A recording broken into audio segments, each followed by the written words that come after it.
Bodosi Dániel képzőművész születésének 110. évfordulója alkalmából több eseménnyel tisztelektek a leszármazottak, valamint a művészetkedvelők a képzőművész munkássága előtt. Július 30-án Kisborosnyún az ünnepi megemlékezés a református templomban istentisztelettel kezdődött. Néhány hónappal ezelőtt keresett meg Táncos András bácsi, hogy Bodosi Dániel festőművész emlékére a család kopjafát szeretne állítani a történelmi emlékparkban. Lehetséges-e? A beszélgetéshez csatolt egy internetes oldal, amelyen meg lehet tekinteni alkotásait, néhány dolgot lehet olvasni a művészről. A válaszom igen volt. Ünneplő testvéreim, úgy érzem, hogy Bodosi Dániel életét nem kell ismerni ahhoz, hogy valamit mondani tudjunk róla. Az alkotásai beszélnek róla. A továbbiakban hétköznapi emberként szeretném elmondani a gondolataimat, mindazt, amit megértettem, és ha talán tévedek, akkor kérem, hogy javítsanak ki. A képeket végignézve két gondolat fogalmazódott meg bennem. Pillanat az örökkévalóságból és a fény kérdése. Látva a tájakat, a falusi ember tevékenységeit, azt mondtam magamban, hogy a művész az ember életéből, a földi örökkévalóságból egy pillanatot ragadott meg, és emelt ki az utókor számára. És aztán, amikor a szöveget olvastam, végigolvasva ezt a könyvet, rátaláltam a szerző gondolatára, amely szintén ezt fogalmazza meg, csak más szemüvegen keresztül. Ember és természet küzdelméről ne a cselekmény, még csak nem is a mozgásuk, vagy a részletek kidolgozottsága valljanak, hanem egyfajta időtlenség, az örök elrendeltség hatalma. A másik gondolat a fény körül forgott. Első ránézésre erőteljes színeket látunk az alkotásain, amelyekből árad a fény. Mintha valamelyik oldalból meg lenne világítva. A művész alkotó életének második szakaszában valóban arra törekedett, hogy műveiben főszerephez jusson a fény. Az a fény, ami az egész teremtett világon átdereng. Így kell, csak így érdemes élni, fényben és árnyékban egyaránt elszántan. Ezek alapján választottam ki a két bibliai történetet, melyről az imént hallottunk. Bodosi Dánielről elmondhatjuk, hogy sóként és világosságként élte le az életét ott, ahova és amivel az Úristen megbízta. A tudásával, a tehetségével ízesítette a világot. És ez az íz, ez a világítás ma minket is utolért. Jónás történetét is felolvastam, annak első részletét, hisz hasonlóságban Bodosi Dániel és Jónás között. Kezdetben Bodosi Dániel is vonakodott, menekült a festészet, a művészet elől. Aztán az Úristen nagy szelet bocsátott az életébe. Asztalosként dolgozott, és az esztergagép átvágta a jobb keze ujjait, csupán a hüvelykujja maradt meg. Ez volt az az áttörés, amely a művészet fele irányította őt, ahhoz, amihez a legjobban értett, és amiért erre a földre küldetett. Idézem, úgy jártam én is, mint Jónás, aki nem akart Ninivében profétáskodni, és még a cethal sem fogadta be. Végül is teljesíteni kellett a parancsot, mert az Úr úgy akarta. Mert az Úr úgy akarta. Legyen hála, hogy az Úr így akarta. Köszönöm, hogy meghallgattam. Most pedig hallgassuk meg Táncos András bácsit, aki verseket fog szavalni.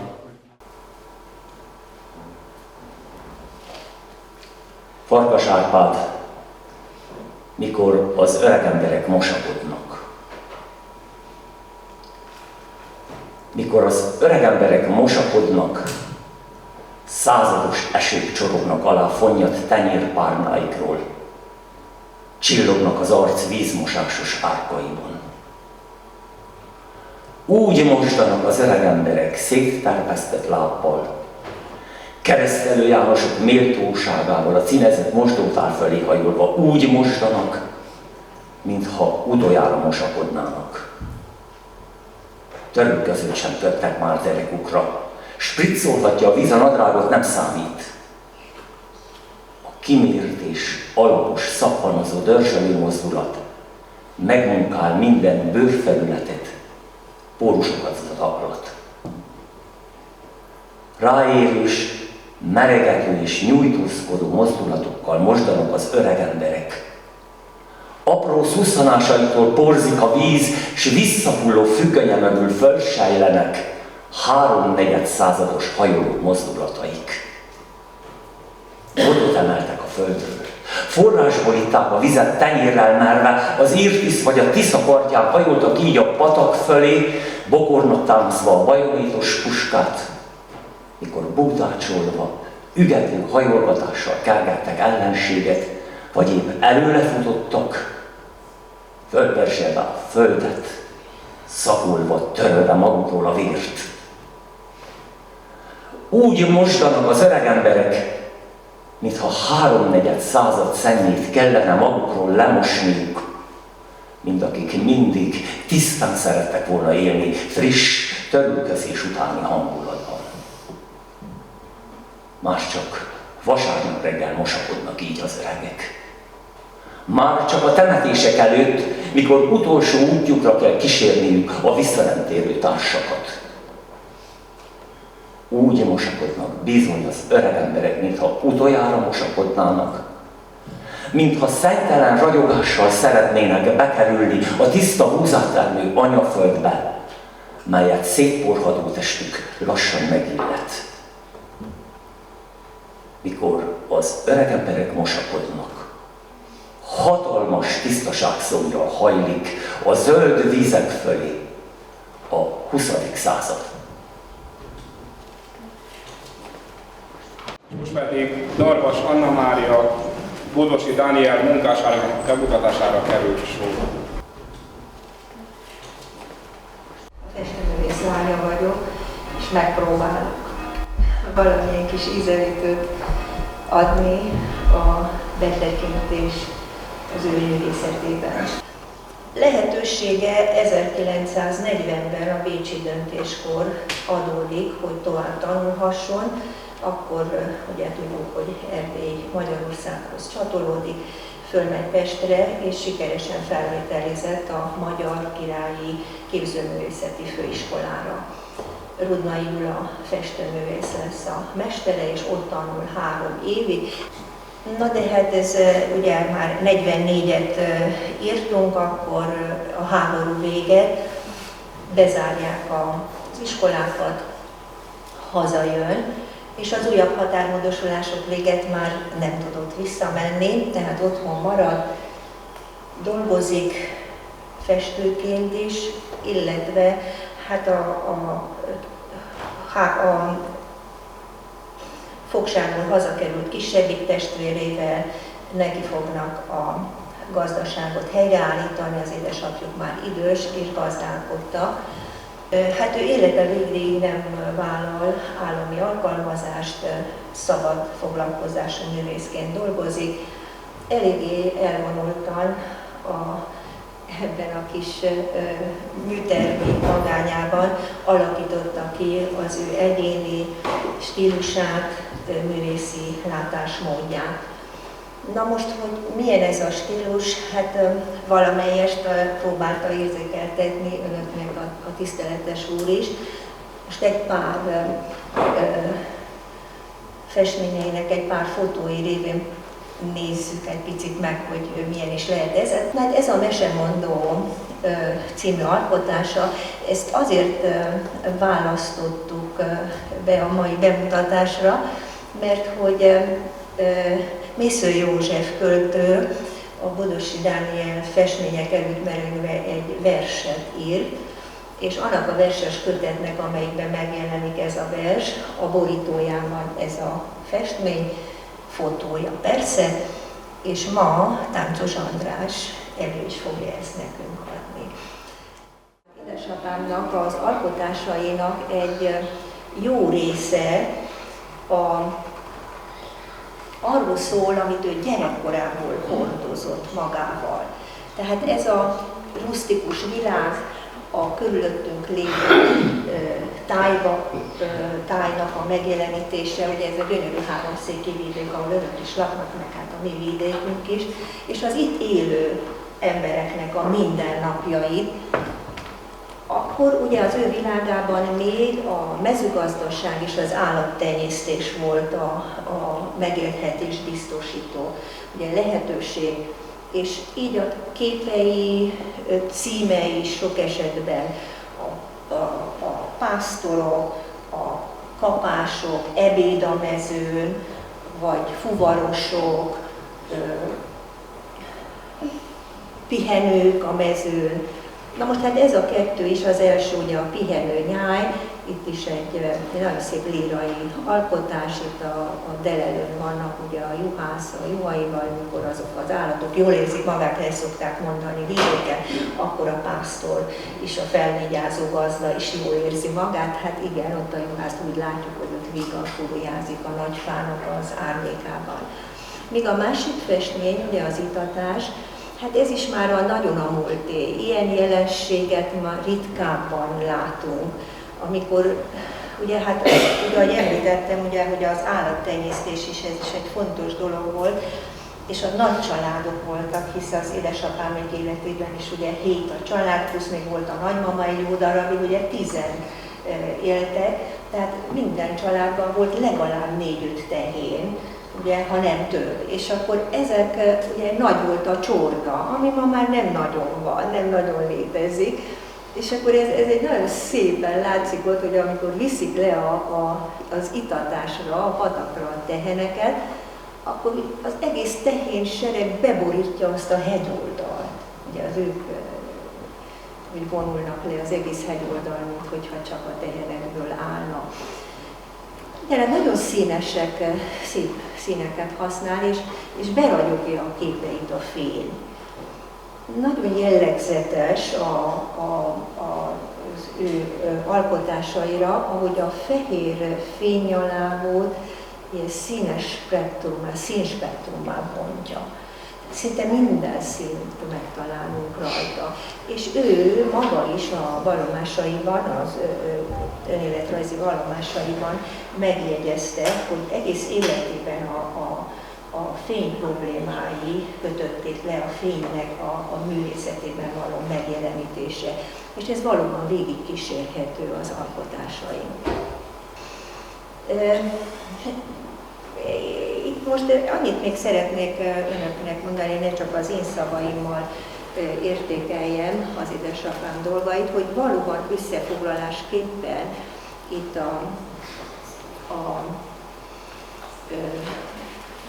rusztikus témáknak, hogy ahol a múlt értékeit ugye átmenti ezeken a című festményein. Édesapám Badár Zoltánnak a róla írt, Bodosszyról írt monográfiájából szeretnék egy idézetet felolvasni. Bodossy a Székely Festőiskola második nemzedékén belül a legkövetkezetesebben ragaszkodik egy tájegység, erdővidék, természeti, társadalmi és kulturális valóságához. Talán ő jutott a legmesszébb e földhöz szakadt paraszti lét jelenségeinek, egyetemes emberi mondanivalók, értékek, törekvések művészi kifejezésére. Édesapám nem csak ezekkel a nosztalgikus múltbeli témával foglalkozott, tehát az ő művészetében nyomon követhetők a nemzetét féltő, közösségéért aggódó gondolatiságok is. Itt azt látjuk ugye a katedrálisnál, hogy egy ilyen gyönyörű szép katedrális épülete előtt van, de mégis olyan furcsa, hogy mi történik ott. Hisz azt szeretné, úgy gondolom, a művész velünk sugallni, hogy az igazi rendeltetése a templomoknak ugye a belső térbe lenne. Tehát ott van ugye egy meghitt hangulat, el lehet csendesedni, ott lehet ugye egy picit az ember a saját egyéni emberi hangjára találni, de nem, a külsőség lett a fontos, ahol ugye a templom előterében, vagy akár még ott a frízeken is látszik ott fent, mintha egy táncoló sor lenne, tehát hogy arra használják föl ezeket az épületeket, hogy tömegeket ilyen felszínes látványosságokkal szórakoztassák. Tehát, hogy lassan megszűnik az épületnek az igazi rendeltetése, és ezáltal ugye az átnevelésre igyekeztek, az új szocialista embernek az átnevelésére igyekeztek. Na hát egyelőre ennyit a festményekről, nem szeretnék visszaélni a türelmükkel. Itt most egy pár szót említsünk arról, hogy egy szerény, visszahúzódó művészként élt, és hát ez az ő emberi és művészi jellemzésére felolvasnám Vécsi Nagy Zoltán művészettörténész szavait, hogy ő hogyan értékelte a Bodosit. Bodosi egy visszahúzódó, szerény, de nem alkohol habitusa megakadályozta abban, hogy életében széles körben ismertté váljék. Pedig művészi munkássága bármely neves erdélyi kortársa mellett megállja a helyét, mind művészi kvalitását, mind hangjának sajátosságát tekintve. Később, ugye 2006-ban bekövetkezik a halála. Mi a család próbáljuk az édesapánk művészeti hagyatékát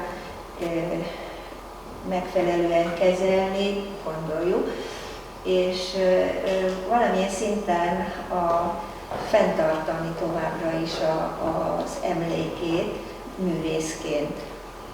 Hát ebben az igyekezetben az egész család, ugye, ahogy lehetőség adódik, mindenki dolgozik, az unokái a világhálón egy kétnyelvű honlapot és egy Facebook felületet működtetnek. Ugyanakkor időszakonként emlékkiállításokkal jelentkezünk a hátrahagyott munkáiból. Na hát itt ezek azok a könyvek, katalógusok, amelyek édesapám halála után jelennek meg. Az első, ez egy 2007-ben a Baróti Gálmozes Közművelődési Egyesület pályázatával sikerült megjelentetni, és 60 színes reprodukciót tartalmaz. A másik pedig a 2009-ben jelent meg, ez a 3 bodosi, neves bodosi fivérről szól, az ők munkásságukat mutatja be. Tehát ez amikor az emlékplakettet feltettük a családi házra, tehát az alkalomból készül ez a könyv. A következők 2012-ben a művésznek a 100.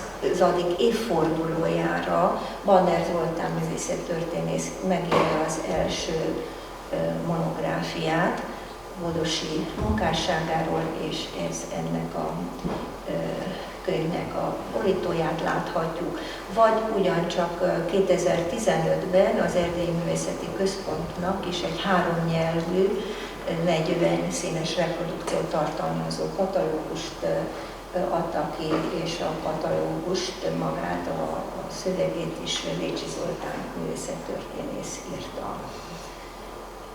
Hát ezek voltak akkor a könyvek. Hát édesapámnak azért még éltében sikerült a következő díjakat kapnia. 94-ben a munkásságára való tekintettel Barótváros díszpolgárává válasszák. 2005-ben a Gálmozás Közművelődési Egyesület erdővédő kultúrájáért díjat adományozza neki, illetve 2006-ban közvetlenül a halála előtt Kovászna megye tanácsa a Pro Commutatio díjjal értékeli a munkásságát. Hát minden este köszönjük a kisborosnyóiaknak, hogy a család nevében szeretném ezt a köszönetemet kifejezni, hogy lehetőséget adott nekünk, hogy itt ünnepelhettük meg az édesapánk 110 éves évfordulóját, és ugyanakkor a gyülekezetnek a tudomására szeretném hozni, hogy a család 4 reprodukciót adományoz a Kicskorosnyói Református Gyülekezetnek. Ezek itt kiállításra is vannak helyezve, majd mikor kimennek, megtetszenek nézni, itt láthatjuk őket a képernyőn. Hát ez a Mózes, ugye a kereszténységünk alaptörvényeit hirdető kőtábláival, a második a kísértés, ez ugye a bibliai elemekkel, az Éva, a tudás fájáról, az almával, és persze a kígyó, ugye a kísértéssel. A kiüzetés, az első emberpárnak a paradicsomból való kiüzetése, és akkor a Szent Család. Fogadják szeretettel ezt az adományt részünkről. Köszönöm szépen a meghallgatást. Most ismét felkérem Táncos Andrást, tartsa meg a utolsó szalvat. Mészei József, ne engedd! Bodosi Dániel képei előtti tűnődés. Ne engedd fakulni a hambas színeket. Izzál fagyponton is, dacolj az elmúlással. Mint a délverten is őrlánként pislákoló őszi kikerics. Ne engedd szétterülni az uralkodó homályt. Ne engedd, hogy hamuvá hűljön a világító láng. Ne engedd, hogy a kezed ne simogasson, a szíved menege ne ölelhessen. Ne engedd a semmi étkévé alázni az éltető gondolatokat.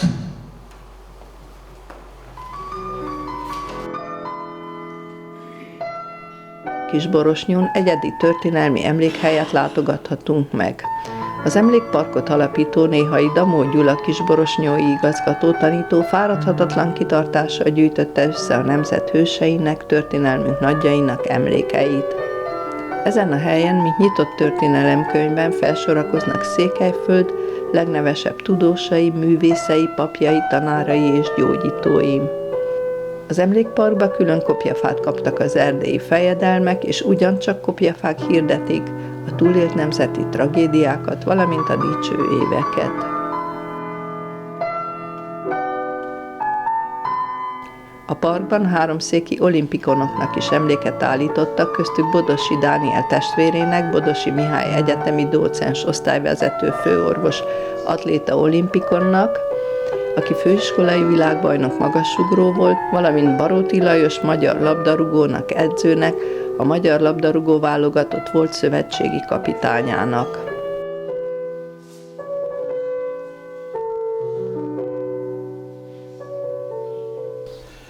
Köszöntjük a családot. Nagy öröm számunkra, hogy ennek az eseménynek a kapcsán sikerült a nagyobb bodosi családot is összefogni, és együtt ünnepelhetjük ezt az eseményt. Ugyanakkor köszöntjük a barátainkat, akik megtiszteltek, hogy eljöttek erre az eseményre, és persze a baróti is, az erdővidékeiek is, akik eljöttek Barótról, és együtt ünnepelnek velünk. Tulajdonképpen Bodosi Dániel születésének 110. évfordulóját ünnepeljük. 913. július 27-én született, és ennek kapcsán a család 4 eseményt szervezett és fog szervezni ebbe az esztendőbe. Felsorolom őket. Tehát az első az júniusban volt a Baróti Szabó Dávid iskola udvarán, ahol már régebről áll egy kopjafa Bodosi Dániel emlékére, és ahol ebbe az esztendőbe egy plakettet is tudtunk elhelyezni. A második esemény ez a kopjafa avató itt Kisborosnyon.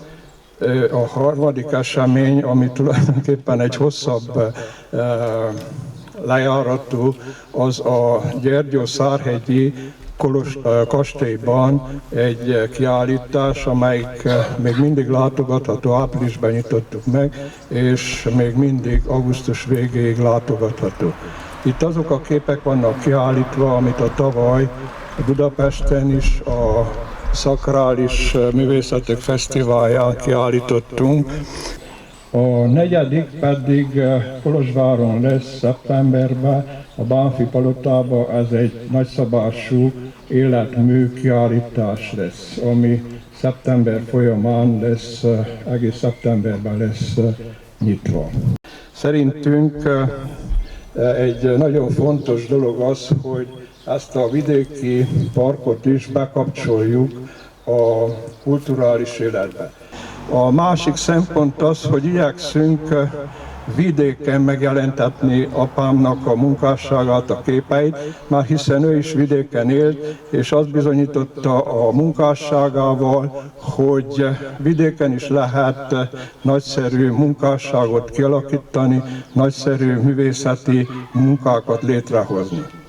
És ez manapság nagyon fontos is, mert amint látjuk, ugye a városok telítődtek, és egyre inkább beindul egy olyan mozgalom, hogy az emberek költöznek ki falura. Ezek után következik a kopjafa leleplezése, amit húgommal, Darvas Anna Máriával fogunk megtenni, majd a koszorúzás, és ha van esetleg másnak is virága, akkor azokat kérjük elhelyezni.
Mikrofonhoz kérem a kopjafa faragóját, Józsa Józsefet. Ez tulajdonképpen a Baróti Szabó Dávid iskolánál felállított kopjafának a mása. Ez a kopjafa például, hogy tanult ember volt, ahhoz, hogy kimagasodjon, hogy ő tanult ember, ezért van egy nyakassága és egy védője neki. Itt tovább ez az életútat, a pihenő után, itt ez az életútat, hogy nem egy egyforma életút, ilyen göröngyös, az alfától az omegáig tulajdonképpen minden megvan benne, ez pedig a magyarságnak, a kereszt, a magyarságnak, a székelységnek a jelképe. Remélem, hogy még sok ilyen kopjafa fog ékeskedni itt is, és az országban mindenhol. Köszönöm szépen!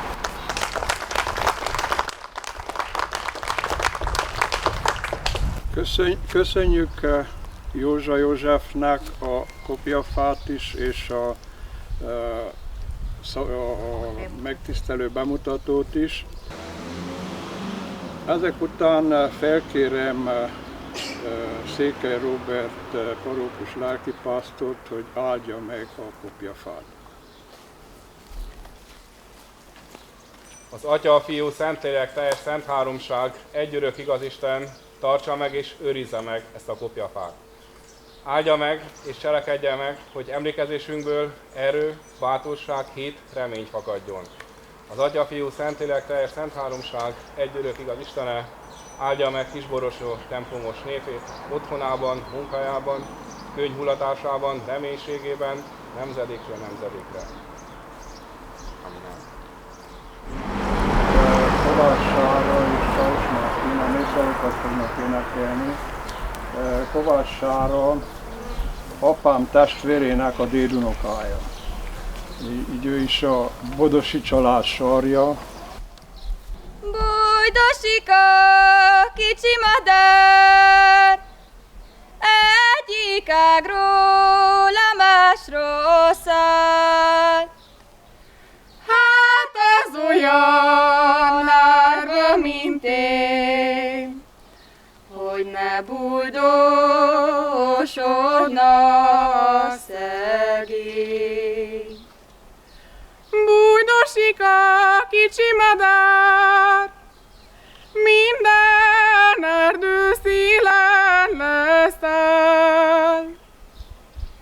Én is bújdosok egyedül, kicsiny rózsám nálad nélkül.